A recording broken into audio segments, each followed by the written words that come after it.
Hello students, how are you. चलिए एक बार हम लोग फिर आज यहाँ पर जो अपनी हम बायोलॉजी पढ़ रहे थे क्लास 10th की, ठीक है, जिसमें हम लोगों ने अपना जो फर्स्ट चैप्टर है जिसको आप बोलते हैं जैव प्रक्रम, ठीक है, तो जैव प्रक्रम या आप कह सकते हो लाइफ प्रोसेस, उसके बारे में हम लोग डिस्कस कर रहे थे। तो वहाँ पर हम लोगों ने बहुत सारी चीज़ें पढ़ी थी। पोषण क्या है, पोषण कितने प्रकार के होते हैं, स्वापोषी क्या है, विषमपोषी क्या है, तो उसी को हम लोग आज आगे कंटिन्यू करेंगे और उसमें और भी जो डिटेल्स है उसके बारे में हम बात करेंगे। तो चलिए आज हम लोग बात करते हैं कि जो पोषण के प्रकार पढ़ रहे थे, विषमपोषी पोषण। तो विषमपोषी में आपने सबसे पहले क्या देखा था कि एक था मृतजीवी, दूसरे थे परजीवी, उसके बाद है प्राणी समपोषण। तो आज हम यहाँ पर पूर्णभोजी या प्राणी समपोषण के बारे में हम बात करेंगे। तो पूर्णभोजी और प्राणी समपोषण का मतलब क्या होता है? यहाँ पर जो भी ऑर्गेनिज्म है वो बहुत ही ज़्यादा कह सकते हो कि क्या है, मॉडर्न है। जैसे ह्यूमन, हम लोग किसको बिलोंग करते हैं? हम लोग भी पूर्णभोजी प्राणी सम जो पोषण होता है उसका एक उदाहरण है। हमारे अंदर भी इसी तरीके का पोषण होता है। तो प्राणी संपोषण में बेसिकली होता क्या है, यहाँ पर जो भी हम भोजन ग्रहण करते हैं वो सारा भोजन जो है वो जटिल फॉर्म में होता है। जटिल जो भोजन है उसको हम अपने माउथ में रखेंगे, मुंह में रखेंगे, उसके बाद वो पेट में जाएगा, वहाँ उसका क्या होगा, पाचन होगा।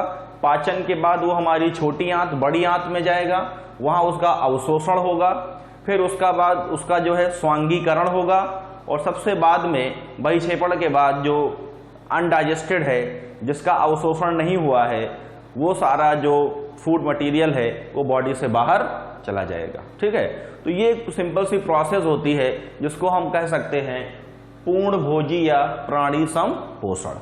चलिए इसको हम कंटिन्यू करते हैं। इसमें देखिए यहाँ पर बहुत सारी चीजें हैं। जो पहला पॉइंट निकल करके आ रहा है कि पूर्णभोजी प्राणी संपोषण में जीव भोजन को ठोस रूप में ग्रहण करते हैं। तो बेटा यहाँ पर ये चीज याद रखनी है, यहाँ जो भी भोजन होगा वो किस होगा, जीव भोजन को ठोस रूप में। जटिल भोजन हम लेते हैं। अब ये जो ठोस रूप होता है, ठोस रूप का मतलब क्या है? जैसे कि आप कार्बोहाइड्रेट ले रहे हैं, क्या ले रहे हैं, कार्बोहाइड्रेट। यहां पर जो कार्बोहाइड्रेट है, ये कार्बोहाइड्रेट जब आप ले रहे हैं तो ये जटिल फूड है, ये जटिल भोजन में इसका ये उसका उदाहरण है। जब इसको आप पचाएंगे तो पचा करके क्या बना दोगे, इसको सरल भोजन में कन्वर्ट कर दोगे तो वो कहलाएगा ग्लूकोज। वो क्या होगा, वो ग्लूकोज होगा। तो जटिल से सरल बनाना है। ठीक है, तो पहले आप इसको ठोस में ले रहे हैं। अब ठोस में आपने क्या लिया, कार्बोहाइड्रेट ले सकते हैं, आप वसा ले सकते हैं, आप जो है प्रोटीन ले सकते हैं। ये सारी चीजें जो है वो ठोस रूप में आपको मिलेंगी। जैसे आप रोटी खाते हैं तो रोटी खाते हैं तो क्या मिल रहा है, कार्बोहाइड्रेट। आप कोई भी ऑयल ले रहे हैं, कोई तेल खा रहे हैं, घी खा रहे हैं तो वो क्या है, वसा है। आप दाल खा रहे हैं तो वो क्या है, प्रोटीन है। तो वो आप सॉलिड फॉर्म में ले रहे हैं, ठोस फॉर्म में ले रहे हैं। उसको जब पचा देंगे तो वो सरल फॉर्म में चेंज हो जाएगा या सरल भोजन में बदल जाएगा। ठीक है, इतना समझ गए। अब इसमें नेक्स्ट जो है आप क्या देखेंगे, हमें देखना है कि जो इसमें आप देखोगे तो इनका भोजन पादप उत्पाद या जंतु उत्पाद कुछ भी हो सकता है। मतलब प्राणी संपोषण में या पूर्णभोजी के जो उदाहरण है, जैसे उसमें मानव आता है, अमीबा आता है, कोई भी गाय भैंस बकरी अगर आप देखोगे तो इसी के एक उदाहरण है। तो यहां पर इनका भोजन ये पादप भी खा सकते हैं और जंतु भी खा सकते हैं। जैसे शेर है तो शेर क्या है, शेर जो है खरगोश को खा लेगा, या शेर जो है वो हिरण को खा लेगा, तो वो जंतु उत्पाद हो गया। हम लोग हैं या गाय है तो गाय क्या करेगी, घास खाएगी। तो पादप उत्पाद में यहाँ पे क्या हो गई, जैसे घास हो गई, घास क्या है, पादप उत्पाद है। और जंतु उत्पाद में जैसे यहाँ पे कोई भी हो सकता है, कोई छोटा जानवर, जैसे मान लो खरगोश है, ठीक है, इसको कोई खा लिया, या गोट है, बकरी है। ठीक है, ये जो छोटे जानवर हैं जो शाकाहारी हैं, इनको मांसाहारी जानवर क्या करते हैं, खा लेते हैं। तो भोजन दोनों तरीके का हो सकता है, शाकाहारी भी हो सकता है और मांसाहारी भी हो सकता है। क्लियर? यहां पर उसका क्या होगा, अंतर्ग्रहित करोगे, अंतर्ग्रहित करने के बाद उसको क्या करोगे, पचाओगे। सबसे पहले मुंह में रखा, मुंह में रखते ही इस प्रोसेस को क्या बोलते हैं, अंतर्ग्रहित बोलते हैं। और जैसे ही वो मुंह से होते हुए पेट में जाएगा तो वहां पर क्या होगा, वो पचना शुरू हो जाएगा। पचाने के लिए बहुत सारे वहां पर जो पाचन रस होते हैं, वो सारे पाचन रस भोजन को पचाते हैं। जब भोजन पचना शुरू हो जाएगा उसके बाद जो वहां की शारीरिक कोशिकाएं हैं वो उसको क्या कर लेंगी, अवशोषित कर लेंगी। तो सबसे पहले क्या हुआ, आपने ग्रहण किया, भोजन को आपने क्या किया, ग्रहण किया। ग्रहण करने के बाद उसको क्या किया, ग्रहण करने के बाद उसका पाचन हुआ। पाचन करने के बाद उसका क्या हुआ, उसका अवशोषण हो गया। ठीक है, तो ग्रहण कहां से हुआ, ग्रहण होगा मुंह से। ठीक, पाचन कहां हो गया, मुंह से शुरू होगा और ये आपकी आंत यहां पेट में जाएगा, छोटी आंत, बड़ी आंत, आंतों तक पहुंचेगा। और अवशोषण यहां पर छोटी आंत में होगा। अवशोषण कहां होगा, छोटी आंत में। तो इस तरीके से जैसे आपके अंदर बॉडी में शरीर के अंदर मुंह से लेकर के और बड़ी छोटी आंतों तक भोजन जब मुंह जाता है तो वो इस तरीके से मूव करता है। ठीक है, समझ गए। तो यहां पर एक चीज समझ में आ गई कि पहले हमें अंतर्ग्रहण करना है, फिर उसे पचाना है और फिर उसका अवशोषण करना है। ठीक है, उसके बाद आता है कि जब अवशोषण हो जाएगा तो अवशोषण करने के बाद उसका क्या करोगे, तो हमारे शरीर की जो कोशिकाएं हैं वो भोजन को क्या कर लेती है, स्वांगीकरण। स्वांगीकरण का मतलब जैसे मान लो भोजन पूरा जो है वो क्या हो गया, उस पच गया। जैसे मान लीजिए आपने खाया था, आपने खाया है कार्बोहाइड्रेट, आपने क्या खाया, कार्बोहाइड्रेट। कार्बोहाइड्रेट मतलब आपने क्या खाई, आपने मान लीजिए चावल खाया। तो चावल खाया तो फिर ये क्या हुआ, ये इसको पचा दिया आपने, ये पच गया। तो जब ये पचेगा तो ये कार्बोहाइड्रेट किस में बदल जाएगा, ये ग्लूकोज में बदल जाएगा। किस में बदल जाएगा, ग्लूकोज में। अब इस ग्लूकोज का सबसे पहले क्या किया आपने, इसका अवशोषण किया। क्या किया, अवशोषण। अवशोषण करने के बाद इस ग्लूकोज को आपने क्या किया है, अवशोषित करा दिया। अब इसका स्वांगीकरण करोगे, इस ग्लूकोज को क्या कराओगे, इसका स्वांगीकरण। स्वांगीकरण मतलब इस ग्लूकोज को शरीर में यूटिलाइज करा दोगे। तो शरीर में इसका यूटिलाइज कराओगे तो ग्लूकोज से क्या बनेगी, ऊर्जा बनेगी। क्या बनेगी, ऊर्जा। उसी ऊर्जा से हम लोग काम करते हैं। तो जो कार्बोहाइड्रेट है वो ऊर्जा देता है, जो वसा है वो भी ऊर्जा देता है, प्रोटीन जो है वो आपके अंगों का विकास करता है। तो ऐसे ही अलग अलग जो भोजन के तत्व हैं वो अपने सारे काम अपने अपने अलग अलग तरीके से करते हैं। समझ गए ना। तो ये सीक्वेंस है, इसी जो है सीक्वेंस में ये सारी चीजें होंगी। इसके बाद यहां पर देखिए निकल के आ रहा है कि नेक्स्ट क्या है। अब स्वांगीकरण हो गया, अवशोषण हो गया, पाचन हो गया, सब कुछ करने के बाद जो गैर अवशोषित है, जिसका अवशोषण नहीं हुआ, जिसको शरीर ने रिजेक्ट कर दिया, वो सारा भोजन या वो सारा जो पदार्थ है उसका क्या होगा, बहिष्करण। वो बाहर चला जाएगा, उसका बहिष्करण होगा। बहिष्करण क्यों जरूरी है, क्योंकि बहिष्करण नहीं करोगे तो ये वाला जो अवशोषित नहीं हुआ है, जो गैर अवशोषित भोजन है, वो तुम्हारे शरीर के लिए हानिकारक होगा। ठीक है, उसके बहुत सारे साइड इफेक्ट्स होंगे, उससे बीमारियां आ सकती हैं। जिसको बाहर करना है तब जाकर के ये पूरा प्राणी संपोषण जो है वो कंप्लीट होगा। इसमें कौन कौन से उदाहरण हैं, मनुष्य, कुत्ता, भालू, जिराफ, मेढक, ये सब पूर्ण भोजी संपोषण के उदाहरण हैं। तो बेटा पूर्ण भोजी संपोषण में कौन कौन से स्टेप हैं, पहला क्या है, अंतग्रहण, उसके बाद पाचन, उसके बाद अवशोषण, उसके बाद स्वांगीकरण, उसके बाद स्वांगीकरण के बाद फिर यहां पर होगा लास्ट में क्या, बहिष्करण। क्या होगा, बहिष्करण। ये इतनी सारी चीजें आपको समझ के रखनी है, ठीक है ना। यहां पर अंतःग्रहण, पाचन, अवशोषण, स्वांगीकरण और बहिष्करण, ये सब किसके स्टेप्स हैं? ये पूर्ण भोजी प्राणी संपोषण के ये विभिन्न चरण हैं। इसी में ये पूरा पाचन जो है वो कंप्लीट होता है, ठीक है, समझ गए। इसके बाद हम लोग देखेंगे कि जितने भी ये प्राणी संपोषण है, प्राणी संपोषण में अलग अलग तरीके के जीव आ सकते हैं। बेसिकली 3 तरीके के होते हैं।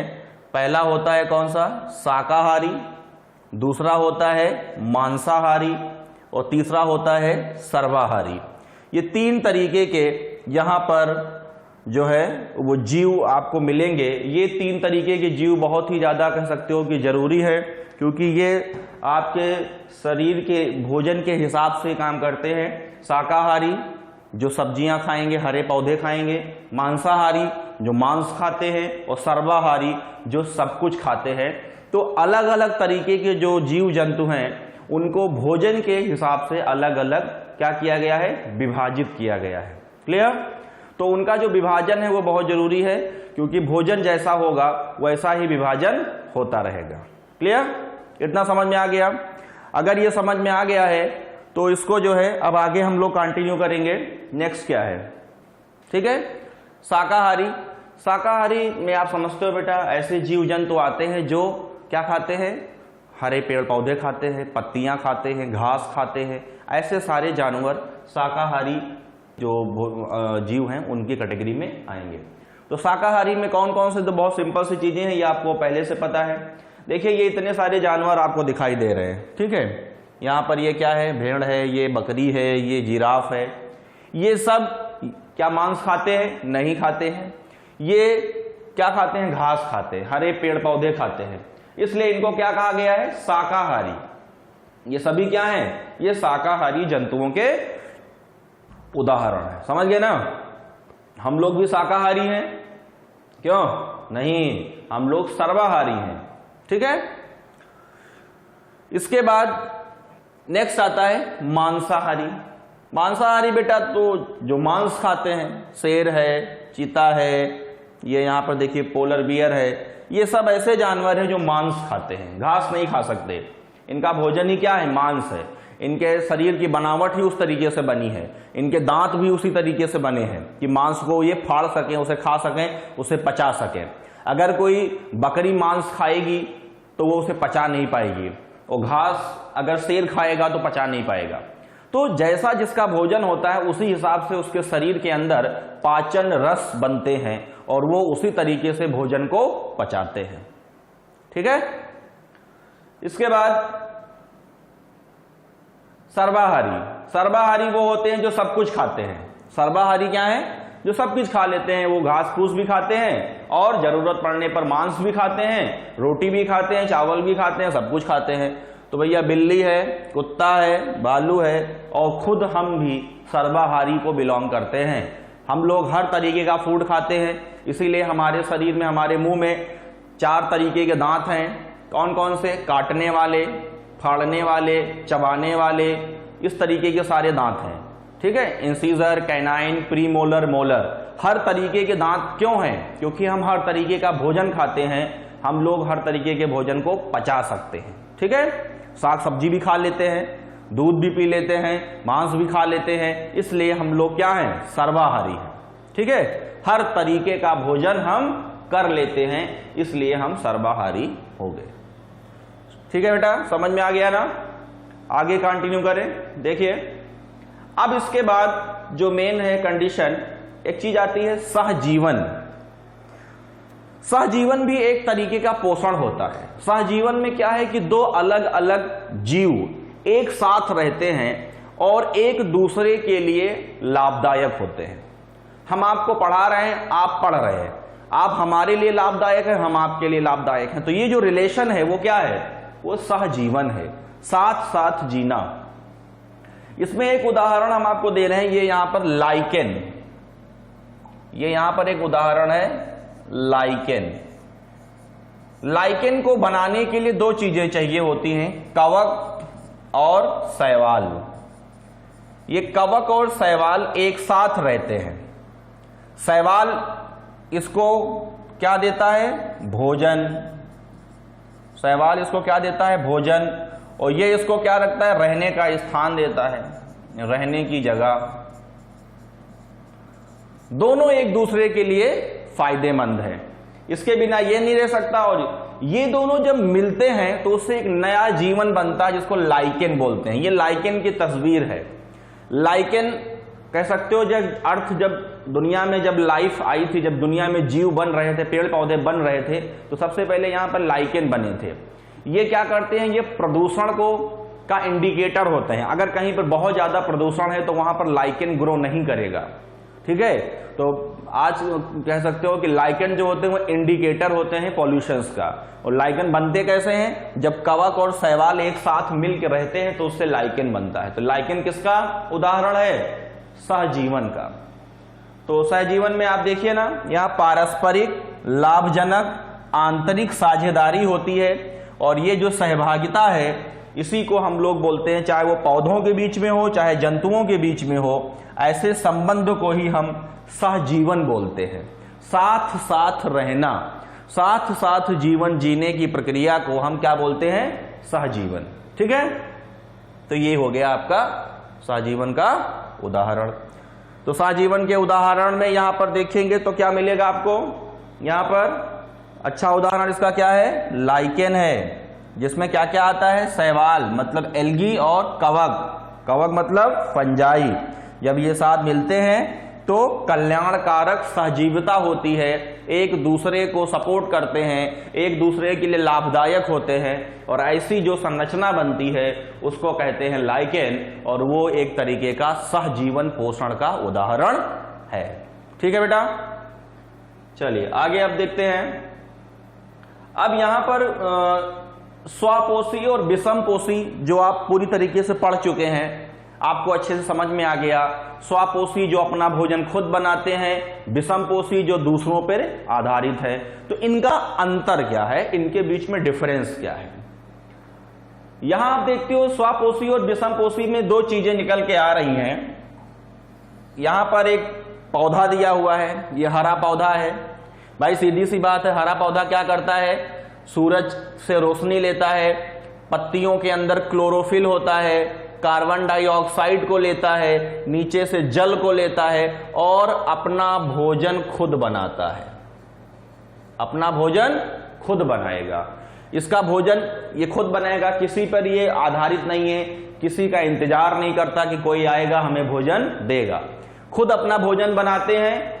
क्या क्या यूज करते हैं? सनलाइट, कार्बन डाइऑक्साइड और वाटर। और भोजन के साथ साथ ये ऑक्सीजन भी बनाते हैं जो हमारे लिए बहुत लाभदायक है। लेकिन अगर हम वहीं पर बात करें विषमपोषी में, तो आप देखिए हम यहां से फूड ले रहे हैं, अलग अलग तरीके का हम फूड ले रहे हैं और उसे खा रहे हैं। हम पौधों से भोजन लेते हैं, हम जंतुओं से भोजन लेते हैं, हम डिफरेंट तरीके से अलग अलग तरीके से भोजन ग्रहण करते हैं। हम अपना भोजन खुद नहीं बना पाते, हम भोजन पकाते हैं, बनाते नहीं हैं। तो ऐसे जीव क्या होते हैं? विषमपोषी। तो विषमपोषी में कौन आएगा? मानव है, गाय है, बकरी है, सारे जो जानवर हैं वो विषमपोषी में आएंगे। हरे पौधे मेनली किस में आते हैं? स्वपोषी में। समझ गए? तो स्वपोषी और विषमपोषी में अंतर आपको समझ में आ गया होगा। ये क्वेश्चन बहुत पूछा जाता है, इसको आप तैयार रखिएगा, ठीक है। अब स्वपोषी विषमपोषी जब आपने पढ़ लिया, उसका अंतर क्लियर हो गया, प्रकार क्लियर हो गए, सब कुछ आप समझ चुके हैं पोषण के बारे में। तो पोषण से रिलेटेड जब सारी इंफॉर्मेशन आपको मिल गई, सारी जानकारी आपको मिल गई, तो अब आप एक स्टेप आगे बढ़ते हैं और आपको जानना जरूरी क्या है कि भाई जो पोषण हम पढ़ रहे हैं, हमने पढ़ा स्वपोषी पढ़ा, परपोषी पढ़ा, परजीवी पढ़ा, मृतपोषी पढ़ा, प्राणी सम पढ़ लिया, सहजीवन पढ़ लिया, विषमपोषी, अलग अलग तरीके के पोषण के तरीके पढ़ लिए। अब मान लीजिए हमसे किसी ने पूछ लिया कि पौधों में पोषण कैसा होता है, तो हम उदाहरण बता देंगे कैसा? स्वपोषी। लेकिन उसकी और अधिक जानकारी अगर उसने हमसे पूछ ली तो हम क्या बताएंगे। तो हम लोग उसके बारे में अब स्टार्ट करेंगे, थोड़ा डिटेल में पढ़ेंगे कि पौधों में पोषण कैसे होता है। तो बेटा पौधों में जो पोषण है उसको हम लोग बोलते हैं प्रकाश संश्लेषण, मतलब फोटोसिंथेसिस। प्रकाश संश्लेषण और फोटोसिंथेसिस एक ऐसा तरीका है जिसकी हेल्प से हम क्या करते हैं, पोषण को समझते हैं, किसमें, पौधों के अंदर। ठीक है, समझ गए। अब यहां पर आप देखिए, ये तस्वीर देखिए फटाफट। इस तस्वीर में कुछ जानकारियां हैं। यहां पर आपको क्या मिल रहा है कि ये एक चित्र दिया गया है। यहां पर ये पत्ती है जो कैसी है, हरी पत्ती है। ये कैसी पत्ती है, ये हरी है, आपको दिख रही है। हरी पत्तियों के अंदर क्या होता है, क्लोरोफिल होता है। ठीक है, ऊपर से क्या आ रहा है, सूरज की रोशनी आ रही है। इधर क्या है, कार्बन डाइऑक्साइड है। नीचे क्या है, वाटर है, पानी है। ठीक, अब बनता क्या है, यहां पर बनता है कार्बोहाइड्रेट और ऑक्सीजन। मतलब जब पौधों में प्रकाश संश्लेषण होता है तो सूरज के प्रकाश में, ठीक है, कार्बन डाइऑक्साइड और वाटर की क्या क्या होता है, यूज होता है, उसका उपयोग होता है। पत्तियों के अंदर भोजन बनता है। किस फॉर्म में, भोजन को ही बोलते हैं कार्बोहाइड्रेट, ग्लूकोज। यहां जो कार्बोहाइड्रेट बनेगा वो कौन है, वो ग्लूकोज बनेगा, जो बाद में स्टार्च के फॉर्म में स्टोर हो जाएगा। तो यहां पर सूरज से रोशनी आ रही है, कार्बन डाइऑक्साइड है, ये वाटर है, इसके अंदर यहां पर क्या होता है, क्लोरोफिल होता है। ये क्लोरोफिल जो है वो क्या करता है, ये पत्तियों को हरा रंग देता है और इसी क्लोरोफिल की वजह से भोजन बनता है। यही है जो सूरज की रोशनी को ग्रहण कर रहा है और कार्बन डाइऑक्साइड और वाटर का यूटिलाइजेशन, उसका उपयोग कर रहा है। और बन क्या रहा है पत्तियों के अंदर, पत्तियों के अंदर यहां पर होते, ये जो क्लोरोफिल है वो कहां मिलेगा, वो हरित लवक में मिलता है। पत्तियों के अंदर होते हैं हरित लवक, इसी हरित लवक में क्लोरोफिल होता है और वहां पर बनता है कार्बोहाइड्रेट। मतलब सबसे पहले क्या बनेगा, ग्लूकोज बनेगा। ये ग्लूकोज बाद में स्टार्च के फॉर्म में स्टोर हो जाता है। किस फॉर्म में स्टोर होगा, स्टार्च के फॉर्म में। तो ये उसका मेन मुख्य उत्पाद है। ये कैसा उत्पाद है, ये मुख्य उत्पाद है। और ये जो ऑक्सीजन बन रही है ये बाई प्रोडक्ट है।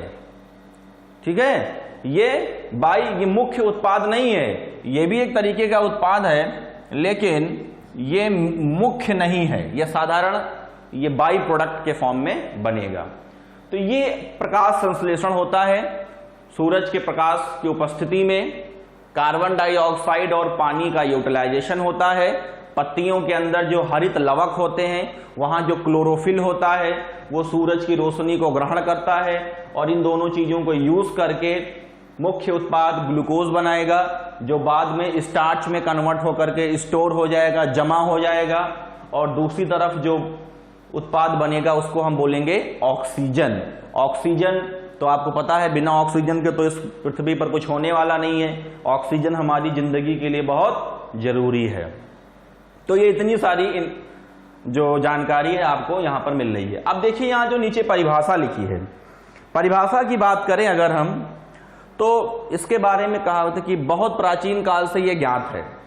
मतलब पुरानी, ये तो आज हमें पता है, एक समय था कि लोग ये मानते थे कि पौधों में भोजन जो आता है वो जड़ों से आता है। कहां से आता है, जड़ों से। नीचे जो जड़ होती हैं वो भोजन देती हैं। तो वो पुरानी अवधारणा है। इसके लिए यहां पर देखिए 1772 में स्टीफन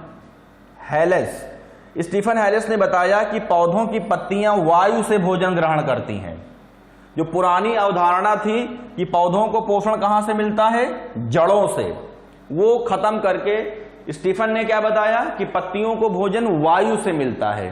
ठीक, और यहां पर इन्होंने बताया कि प्रकाश की कुछ महत्वपूर्ण क्रिया है। मतलब इन्होंने ये भी कहा कि प्रकाश, सूरज का प्रकाश होना जरूरी है। तो इनका मानना था, स्टीफन ने यह कंफर्म कर दिया कि सूरज की रोशनी में, ठीक है, क्या होगा, प्रकाश की उपस्थिति में पत्तियों के अंदर वायु की प्रेजेंस में भोजन बनता है, जड़ों से भोजन नहीं आता है। ये चीज यहां पर क्लियर कर दी गई, ठीक है। उसके बाद ये बताया गया, और इसमें कहानी क्या निकल के इसकी परिभाषित किया गया प्रकाश संश्लेषण को। तो बताया कि जो सजीव कोशिकाएं हैं, सजीव कोशिकाएं मतलब जिनमें जीवन है, उनके अंदर प्रकाशीय ऊर्जा को, प्रकाशीय ऊर्जा कहां से आती है, सूरज से। ये देखिए, ये क्या है, ये है सजीव कोशिका। कहां होती है, पत्तियों में। प्रकाशीय ऊर्जा कहां से आती है, सूरज से आती है, ठीक। प्रकाशीय ऊर्जा को रासायनिक ऊर्जा में परिवर्तित करते हैं। ये कार्बोहाइड्रेट क्या है, ये रासायनिक ऊर्जा है, करते हैं इसके द्वारा। सूर्य के प्रकाश की उपस्थिति में वायु से कार्बन डाइऑक्साइड ये आ रही है, तथा भूमि से जल लेता है। भूमि से क्या लेता है, जल ले लिया, और जटिल कार्बनिक खाद्य पदार्थों जैसे कार्बोहाइड्रेट का निर्माण करते हैं। देखिए, कार्बोहाइड्रेट बन गया, और ऑक्सीजन गैस बाहर आती है, ऑक्सीजन गैस बाहर आ गई। इसका मतलब है कि जो हम परिभाषा यहां पढ़ रहे हैं वो सही है। सजीव कोशिकाओं में प्रकाशीय ऊर्जा को रासायनिक ऊर्जा में बदला जाता है, जहां पर सूरज के प्रकाश में वायु से कार्बन डाइऑक्साइड, भूमि से जल लेकर के उसे जटिल कार्बोहाइड्रेट में बदला जाता है, और ऑक्सीजन गैस बाहर आती है। ये परिभाषा है, यही परिभाषा आप अपने एग्जाम में लिखेंगे और अच्छे से समझेंगे। क्लियर। अब इसके बाद जो है वो अगली चीज क्या है कि प्रकाश संश्लेषण के लिए आवश्यक कच्ची सामग्री पौधों में कहां से आती है। आपने कहा कि पौधे में जो प्रकाश संश्लेषण होता है उसके लिए कच्ची सामग्री, रॉ मटेरियल क्या है। देखिए, रॉ मटेरियल पहला हो गया कार्बन डाइऑक्साइड, दूसरा हो गया जल, तीसरा हो गया सूरज का प्रकाश, चौथा हो गया क्लोरोफिल। ये चार चीजें हैं जिनको हम कच्ची सामग्री कह सकते हैं। अब उसमें से पहली जो है, देखिए यहां पर जो पहला है जिसको आप कह रहे हैं ना कार्बन डाइऑक्साइड, ये पहली कच्ची सामग्री है। ये कच्ची सामग्री कहां से आ रही है, ये कच्ची सामग्री देखिए पौधों में वातावरण से क्या आता है, कार्बन डाइऑक्साइड। कहां से आ रहा है, वातावरण से, वायु से आता है, हवा से आता है। रंध्रों द्वारा, ये रंध्र क्या होते हैं, जैसे तुम्हारे शरीर में, हम लोगों के शरीर में मुंह होता है, वैसे पत्तियों में भी छोटे छोटे छिद्र होते हैं जिनको बोलते हैं रंध्र। उसी से जो कार्बन डाइऑक्साइड है वो पत्तियों के अंदर जाती है और वहां पर फोटोसिंथेसिस मतलब प्रकाश संश्लेषण होता है।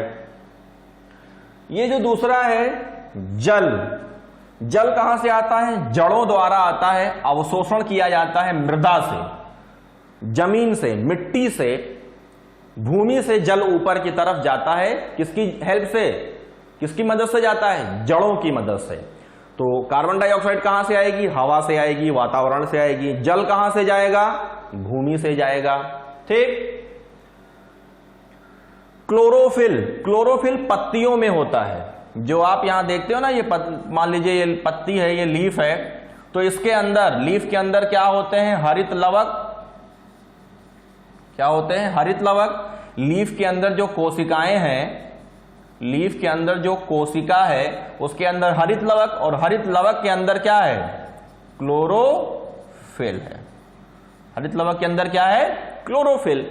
यही तो लाइट को, यही तो सोलर ऊर्जा को, प्रकाश को अवशोषित करेगा, ठीक। और उसके बाद क्या है, सूर्य का प्रकाश। सूर्य का प्रकाश तो जानते ही हो, सूर्य का प्रकाश पत्तियों में क्लोरोफिल, क्लोरोफिल ही जो है वो मेन सूरज के प्रकाश को अवशोषित करने में हेल्प करता है। अगर पत्तियों में क्लोरोफिल नहीं होगा तो सूर्य के प्रकाश को पत्तियां जमा नहीं कर पाएंगी, उसे पकड़ नहीं पाएंगी, उसको स्टोर नहीं कर पाएंगी, ठीक है। तो चार चीजें बहुत जरूरी हैं, कार्बन डाइऑक्साइड जो वातावरण से आएगा, जल जो जमीन से जाएगा, क्लोरोफिल जो पत्तियों में रहेगा हरित लवक में, और सूर्य का प्रकाश जो सूरज से आएगा और उसे क्लोरोफिल क्या करेगा, अवशोषित करेगा। ठीक है ना। तो ये कच्ची सामग्री के बारे में जानकारी आपको मिल गई। इसके बाद आते हैं कि प्रकाश संश्लेषण का सूत्र क्या है। प्रकाश संश्लेषण में सूत्र अगर हम देखें तो वहां पर भाई सीधी सी बात है, हम हर चीज का सूत्र बनाते हैं। हमने 4 तरीके की कच्ची सामग्री पढ़ी है, तो 4 तरीके की कच्ची सामग्री में सूत्र बन के क्या आता है, प्रक्रिया के लिए एक संतुलित रासायनिक समीकरण लिखा जा सकता है। एक पूरा जैसे केमिस्ट्री में बनता है ना, रासायनिक सूत्र बनते हैं, वैसा यहां सूत्र बनेगा। क्या बनेगा सूत्र? देखिए सूत्र में यहां पर चीजें निकल के क्या आ रही हैं। सूत्र में देखने को मिल रहा है, हमने कहा था कि जो कच्ची सामग्री है उसमें क्या मिलेगा, कार्बन डाइऑक्साइड, उसमें क्या होगा, जल, उसमें क्या होगा, प्रकाश, उसमें क्या होगा, क्लोरोफिल। ये 4 चीजें हैं ना। ठीक, ये सब प्रकाश संश्लेषण की कच्ची सामग्री है।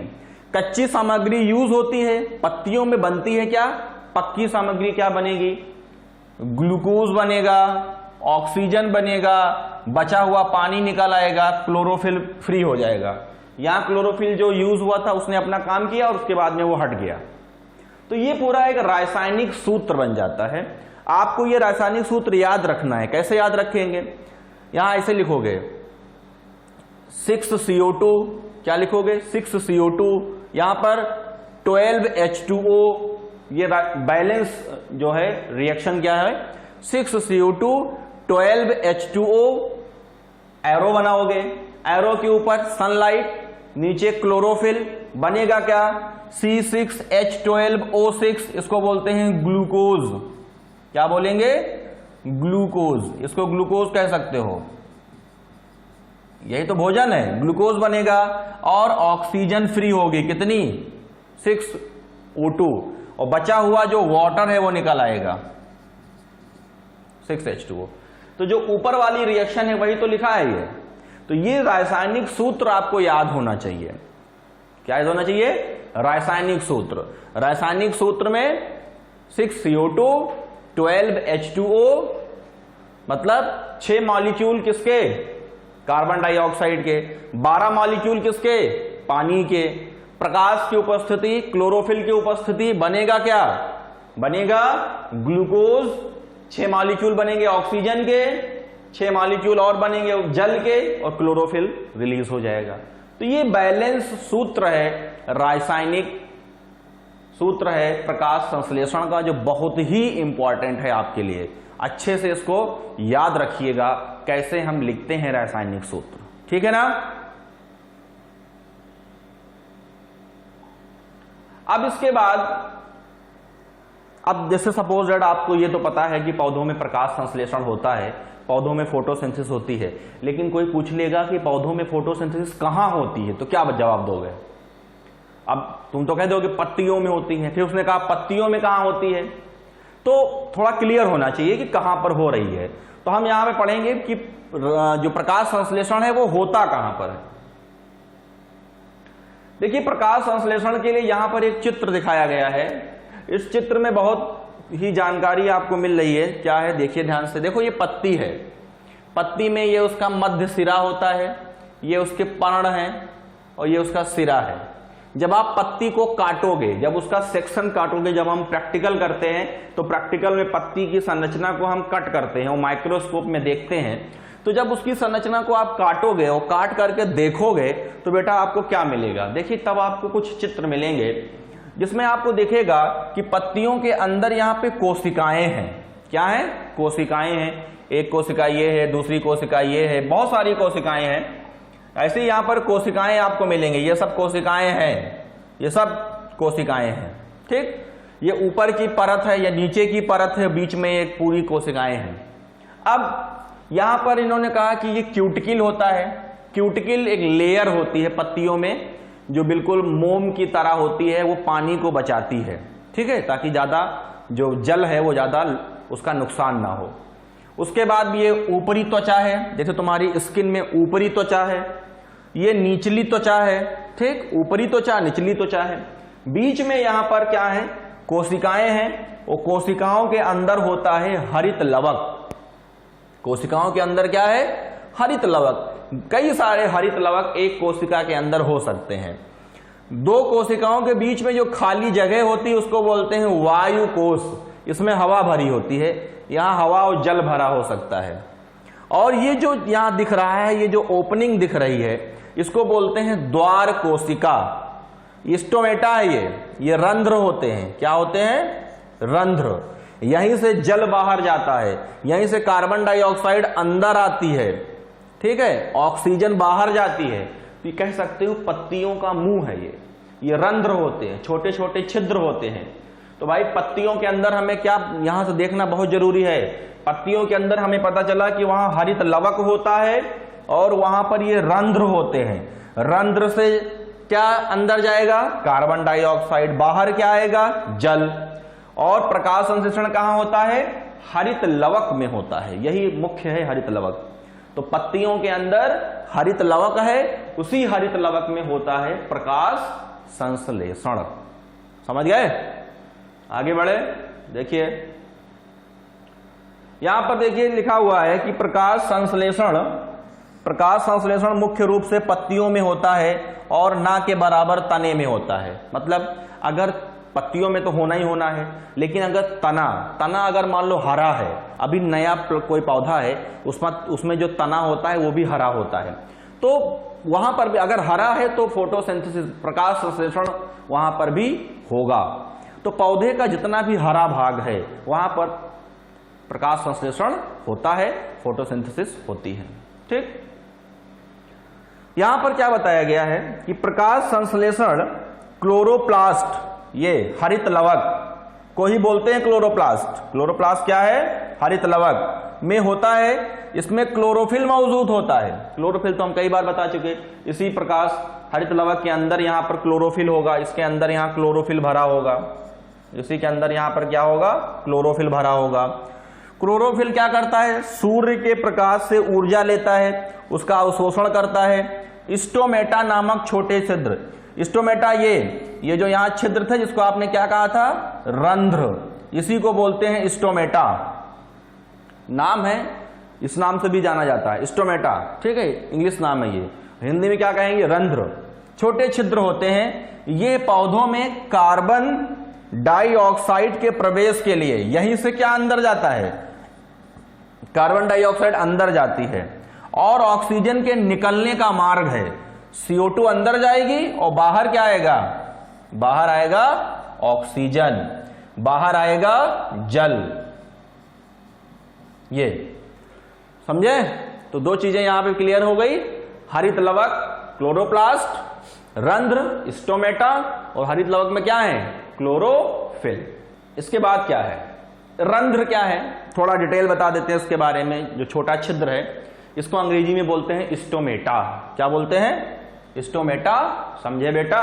ठीक है, देखिए यहां पर स्टोमेटा क्या है, रंध्र क्या है। तो पत्तियों में अगर हम बात करें, जैसे ये पत्ती है, आप ध्यान से देखिए, ये पत्ती है, पत्तियों में, युवा कलियों में एपिडर्मल मतलब बाहरी त्वचा, ये पत्ती है, इसकी जो ये बाहरी त्वचा है, ये वाली त्वचा क्या है? ये बाहरी त्वचा है इसकी।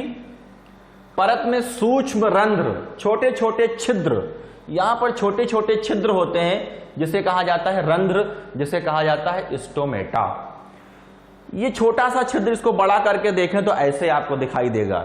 ये बाहर की कोशिकाएं हैं, ये अंदर की कोशिका है, और ये छोटा छिद्र है जिससे कार्बन डाइऑक्साइड अंदर जाती है और ऑक्सीजन बाहर आती है। तो पत्तियों की बाहरी त्वचा में छोटे छिद्र होते हैं, उन्हीं को बोलते हैं रंध्र। क्या बोलेंगे? रंध्र। रंध्र जो होते हैं वो प्रकाश संश्लेषण तथा श्वसन के दौरान प्रकाश संश्लेषण भी करते हैं और क्या करते हैं? श्वसन करते हैं। और उसके दौरान गैसीय आदान प्रदान, यहां गैसीय कौन कौन सी गैस? कार्बन डाइऑक्साइड और ऑक्सीजन। कार्बन डाइऑक्साइड अंदर जाएगी, ऑक्सीजन बाहर आएगी। समझे? कब? प्रकाश संश्लेषण में। और जब श्वसन होगा तो ऑक्सीजन अंदर जाएगी, कार्बन डाइऑक्साइड बाहर आएगी। तो ये सारी चीजें यहां पर होंगी। तो रंध्र एक तरीके का माउथ है, मुंह है, जहां से चीजें होती हैं। यहां पर एक चीज है कि जो रंध्र होते हैं वो पत्ती की बाहरी त्वचा पर उपस्थित होते हैं, ये तो आपने पता ही कर लिया, तो हमको पहले से पता है। तो यहां पर इतनी सारी चीजें आपको पता चल गई। रंध्र के बारे में ये कहते हैं कि रंध्र कैसे खुलते बंद होते हैं। तो जरा ये चित्र देखिए, यहां आप देख रहे हैं ना, ये रंध्र की ये जो दो कोशिकाएं हैं, एक कोशिका ये है, एक कोशिका ये है, इसको बोलते हैं गार्ड सेल्स। इसको क्या बोलते हैं? बाहरी सेल्स होती हैं, इसको बोलते हैं, जैसे गार्ड होता है ना, खुलने बंद दरवाजा, बिल्डिंग में क्या है, नीचे गार्ड बैठा होता है, तो दरवाजा खोलता है बंद करता है। तो ये द्वार खोलने और बंद करने के लिए जो कोशिकाएं हैं उन्हें बोलते हैं गार्ड सेल्स। क्या बोलते हैं? Guard cells. जब ये फैलती हैं तो स्टोमेटा खुल जाता है, रंध्र खुल जाते हैं, और जब ये सिकुड़ती हैं तो रंध्र बंद हो जाते हैं। देखिए, जब खुल रही है तो कार्बन डाइऑक्साइड अंदर जा रहा है और CO2 बाहर आ रहा है, जल बाहर आ रहा है, दिख रहा है ना, कार्बन डाइऑक्साइड अंदर जा रही है, ये देखिए, ऑक्सीजन बाहर आ रही है, जल बाहर आ रहा है। तो बस ये माउथ की तरह है, जैसे तुम्हारे होंठ खुलते बंद होते हैं वैसे यहां पर ये द्वार खुलते बंद होते हैं। समझ गए ना? तो ये है रंध्र, स्टोमेटा, उसमें कैसे खुलते हैं, कैसे बंद होते हैं। ठीक है। अब इसके बाद हम लोग नेक्स्ट देखेंगे रंध्र का चित्र क्या है। एग्जाम में आता है, रंध्र का चित्र बनाइए। तो चित्र देखिए भैया बने कैसे, ये है रंध्र में हम लोग पूरा ऐसे चित्र बनाएंगे। ये देखिए, यहां पर रंध्र की ये जो आपको दिख रही है किडनी शेप में, ये देखो यहां पर ये जो दिख रहा है ऐसे, ये बीन शेप में, किडनी शेप में क्या होती हैं? द्वारी कोशिकाएं। क्या होती है? द्वार कोशिकाएं। उसके अंदर जो यहां छिद्र है, जब इसको खोलोगे तो बीच में एक ओपनिंग आएगी ना, एक द्वार बनेगा, इसको बोलेंगे क्या? रंध्र। क्या बोलेंगे? रंध्र। ये रंध्र छिद्र होता है, इसी से अंदर क्या आ जाता है? कार्बन डाइऑक्साइड, और बाहर क्या आता है? बाहर क्या आएगा? ऑक्सीजन। ठीक। और ये जो आपकी द्वार कोशिकाएं हैं, इसी में देखिए ये छोटी छोटी क्या है? हरित लवक। क्या है? हरित लवक। तो ये होता है रंध्र का चित्र। ये वाला चित्र जो है वो खुला है, स्टोमेटा यहां खुले हैं, यहां रंध्र खुले हैं। यहां देखिए रंध्र बंद हो गए। क्यों? क्योंकि जो दोनों कोशिकाएं हैं ये द्वार वाली, ये सिकुड़ गई हैं, जिससे देखिए ये छिद्र बंद हो गया है। अब ये रंध्र छिद्र यहां नहीं दिख रहा है, द्वारी कोशिकाएं बंद हो गई। तो बेटा ये बंद का चित्र है, ये खुले का चित्र है, दोनों बहुत जरूरी हैं। एग्जाम में कहते हैं कि आप बंद और खुला दोनों का चित्र बनाइए, तो ये आप इस तरीके से बनाएंगे। समझ में आ रहा है ना? रंध्र का चित्र समझ में आ गया? चलिए आगे देखते हैं। रंध्र का खुलना और बंद होना, कैसे कोई रंध्र खुलता है और कैसे बंद होता है, इसके बारे में यहां पर देखिए, ये देखो दिखाया जा रहा है। मैंने पहले भी कहा कि देखेंगे अभी ये अंदर मटेरियल्स जा रहे हैं, पानी अंदर जा रहा है। पानी अंदर जब जाता है तो देखिए यहां पर क्या है कि जो गार्ड सेल्स होती हैं, जैसे मान लीजिए ये गार्ड सेल है, एक गार्ड सेल ये है, ठीक है, ये बाहरी सेल है, ये बाहर की सेल है। ठीक। तो बाहर की सेल से जल अंदर जाता है। क्या जाता है? जल। जब अंदर जल जाएगा, अंदर पानी जाएगा, तो दोनों ये जो आपकी द्वारी कोशिकाएं हैं ये भारी हो जाती है, ये फूल जाती हैं। क्या हो जाती हैं? फूल जाती है। जैसे ये फूलेंगे देखिए ये छिद्र बन जाएगा। क्या बन जाएगा? छिद्र बन जाएगा। पानी अंदर गया, दोनों जो द्वार कोशिकाएं हैं वो फूल गई बाहर की तरफ और खुल गया। फिर देखिए पानी बाहर चला गया। जब पानी बाहर चला जाएगा तो दोबारा से जो द्वार कोशिकाएं हैं वो सिकुड़ जाएंगी और देखिए द्वार बंद, छिद्र क्या हो जाएगा? बंद हो जाएगा। अभी देखना, ये देखो छिद्र खुल रहा है, ऐसे खुलेगा। जब कोशिकाएं फूलेंगी तो छिद्र खुल जाएगा। अभी देखिएगा, अब ये बंद हो जाएंगी। कैसे बंद होंगी? अभी पानी बाहर जाएगा। ये देखिए, ये पानी बाहर जा रहा है, अब ये सिकुड़ रही हैं, देखिए छिद्र बंद हो गया। तो ऐसे ही स्टोमेटा खुलते हैं और बंद होते हैं। यहां पर लिखा हुआ है कि रंध्र का खुलना तथा बंद होना किस पे डिपेंड करता है? द्वारी कोशिकाओं पे। द्वारी कोशिकाएं स्फीत दाब बढ़ता है, द्वारी कोशिकाओं पे जब स्फीत दाब बढ़ेगा, स्फीत दाब बढ़ता है पानी के जाने से, पानी के जाने से स्फीत दाब बढ़ेगा, जिससे बाहरी भित्ति जो है बाहर की तरफ तथा अंदर की भित्ति बाहर की तरफ फैल जाती है। इसके फैलने से ही रंध्र क्या होते हैं, खुल जाते हैं। और जब स्फीत दाब घटेगा तो ये जो भित्तियां हैं वो फैलेंगी नहीं, वो सिकुड़ेंगी और द्वार बंद हो जाएगा। समझे ना? तो इस तरीके से रंध्र खुलते हैं और बंद होते हैं। हरित लवक, हरित लवक बात कर रहे हो ना, प्रकाश संश्लेषण कहां होता है, पत्तियों में, पत्तियों में कहां, हरित लवक में। तो हरित लवक क्या है उसके बारे में देखिए। यहां पर देखिए ये हरित लवक का एक चित्र दिया गया है। हरित लवक में यहां पर डबल मेम्ब्रेन होती है, दो मेम्ब्रेन है। कौन कौन सी मेम्ब्रेन है? ये बाहरी मेम्ब्रेन है, भीतरी मेम्ब्रेन है, सबसे बाहर अंदर। हरित लवक के अंदर होता है ग्रेनम। ये यहां पर ये जो ये दिख रहे हैं, ये ऐसे जो स्ट्रक्चर्स दिख रहे हैं, ये ग्रेनम है। एक इसमें एक सिंगल सा क्या है, इसको बोलते हैं थाइलाकॉइड। एक छोटा सा, एक जो सिक्का सा स्ट्रक्चर दिख रहा है, प्लेट, वो थाइलाकॉइड है। और ये जो पूरा ग्रुप आपको दिख रहा है, ये पूरा जो स्ट्रक्चर दिख रहा है, इसको बोलते हैं ग्रेनम। क्या बोलते हैं? ग्रेनम। इसी के अंदर यहां क्लोरोफिल होता है। इसी के अंदर क्या होता है? क्लोरोफिल, जहां प्रकाश संश्लेषण होता है। और इसकी ये पूरा क्या है? ग्रेनम। इसका एक छोटा सा पार्ट क्या है? थाइलाकॉइड। मतलब ग्रेनम में अगर क्लोरोफिल है तो थाइलाकॉइड में भी तो होगा, है ना? और उसके बाद ये एक ग्रेना ये है, दूसरा ग्रेना ये है। इसको आपस में कनेक्ट करने के लिए होती है पीठिका।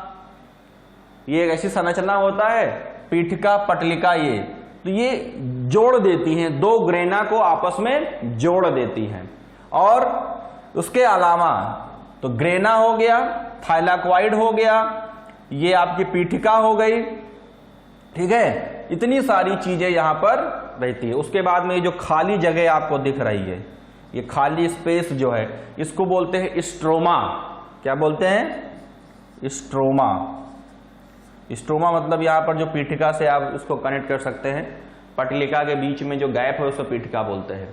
तो यहां पर ये हरित लवक का चित्र है, इसमें इतनी सारी चीजें हैं, याद रखिएगा। बाहरी झिल्ली, भीतरी झिल्ली, ग्रेनम, थाइलाकॉइड, पीठिका, पटलिका। पीठिका दोबारा यहां दिखाया है जो खाली स्पेस है। तो इसी हरित लवक के अंदर सारा प्रकाश संश्लेषण होगा। कैसे होगा अभी हम आगे देखेंगे। यहां पर जो ग्रेनम है, इसी ग्रेनम के अंदर होते हैं क्लोरोफिल, जो प्रकाश संश्लेषण को मदद करते हैं। ठीक है। क्लोरोफिल के बारे में जानते हैं। क्लोरोफिल कई बार आप सुनते चले आए हो। ये देख रहे हो हरा, जितना ये छोटा छोटा आपको कण दिख रहा है हरे रंग के, ये सब हरित लवक वो क्लोरोफिल है। ये सब क्या है? ये यहाँ क्लोरोफिल आपको दिख रहा है, हरा रंग जितना भी है, हरे रंग से ही क्लोरोफिल बनता है, वही है ही है। ठीक है। क्लोरोफिल एक, अब यहां पर देखिए इसको डिफाइन किया गया है। क्लोरोफिल एक क्या है? प्रोटीन युक्त जटिल रासायनिक कंपाउंड है। प्रोटीन से बना होता है। हरी जो क्लोरोफिल है वो किससे बना होता है? वो प्रोटीन से बना होता है। ये वर्णक, वर्णक मतलब पिगमेंट, पत्तों के हरे रंग का कारण है। इसे फोटोसिंथेटिक पिगमेंट भी बोलते हैं, क्योंकि ये फोटोसिंथेसिस में हेल्प करता है। प्रकाश संश्लेषण वर्णक बोलते हैं इसको। प्रकाश संश्लेषण में जो मदद करने वाला वर्णक है उसे प्रकाश संश्लेषण वर्णक बोलेंगे या फोटोसिंथेटिक पिगमेंट बोलेंगे। ये प्रोटीन से बना होता है, क्लोरोप्लास्ट में होता है, हरित लवक में होता है। ठीक है। क्लोरोफिल कई प्रकार के हैं। क्लोरोफिल ए, क्लोरोफिल बी, दो प्रकार के होते हैं। ये सभी स्वापोषी पौधों में, मतलब जितने हरे पौधे हैं जो स्वापोषी होते हैं उनके अंदर क्लोरोफिल उपस्थित होगा। ठीक, ये क्लोरोफिल का काम है, क्लोरोफिल के बारे में है। नेक्स्ट है कि क्लोरोफिल एक हरा पिगमेंट है, हरा रंग देता है, पौधों में पाया जाता है, सूरज की किरणों को अवशोषित करता है, अवशोषित करके पोषण बनाने में मदद करता है, सूरज के प्रकाश को फोटोसिंथेसिस प्रोसेस मतलब प्रकाश संश्लेषण में लगाता है, उससे क्या बनता है, भोजन तैयार होता है। और भोजन बनाने की इस प्रोसेस को हम लोग क्या बोलते हैं, फोटोसिंथेसिस। तो भैया क्लोरोफिल हरा वर्णक है, प्रोटीन का बना होता है। क्लोरोफिल ए, क्लोरोफिल बी 2 प्रकार के होते हैं, सभी हरे पौधों में होते हैं और ये हरित लवक में पाए जाते हैं। ये प्रकाश संश्लेषण में मदद करके भोजन बनाते हैं, ठीक है ना। ये हो गया क्लोरोफिल।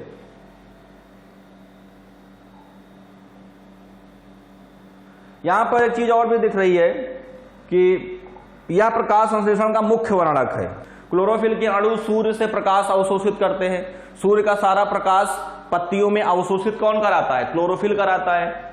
तो अवशोषित करने के बाद करते क्या है, उसको रासायनिक ऊर्जा में बदलते हैं और रासायनिक ऊर्जा में बदलने से क्या होगा, अब बाद में वो जो सूर्य का प्रकाश है वो अवशोषित कर लेंगे तो उससे जो अणु बनेंगे वो सक्रिय होकर के H+OH मतलब जल। क्लोरोफिल क्या करते हैं, सूरज से रोशनी को ग्रहण करते हैं, फिर पौधों में जो जल होता है उसको तोड़ते हैं और उसमें से बनता है क्या, H+ और OH-, ये आयंस बनते हैं। तो ये आगे की प्रक्रिया है, जब आप फोटोसिंथेसिस की क्रियाएं पढ़ेंगे तो वहां पर आएगा। इतना याद रखिए कि क्लोरोफिल प्रकाश को अवशोषित करता है और अवशोषित करके आगे की जो भी क्रियाएं होती हैं प्रकाश संश्लेषण की उसको मदद करता है। क्लियर है ना। बस अभी इतना याद रखिए, आगे चीजें बाद में आएंगी।